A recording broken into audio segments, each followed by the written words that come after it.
আজ একটা ছোট্ট বাচ্চা এসেছিল এই দুটো নোট নিয়ে, 10 টাকা 10 টাকা দুটো পুরাতন নোট দিয়ে বলছে আইসক্রিম নেবে, 20 টাকার একটা আইসক্রিম নেবে।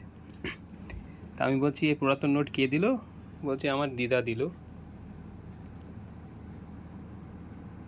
তার দিদা দিল, আমি আইসক্রিম দিলাম ছোট্ট বাচ্চা এবং বললাম যে যদি তোমার দিদা এই টাকাগুলা আবার নিতে চাই নিয়ে যেতে পারে। কোনো পুরাতন নোট অনেকের ইচ্ছা থাকে এগুলো সংগ্রহ করে রাখা, হয়তো কোনো কারণে হয়তো দিয়ে দিতে পারে, বলা যায় না। তাই আমি বাচ্চাকে বলে দিয়েছি যদি টাকাটা দরকার হয় আবার নিয়ে যাবে, অসুবিধা নেই।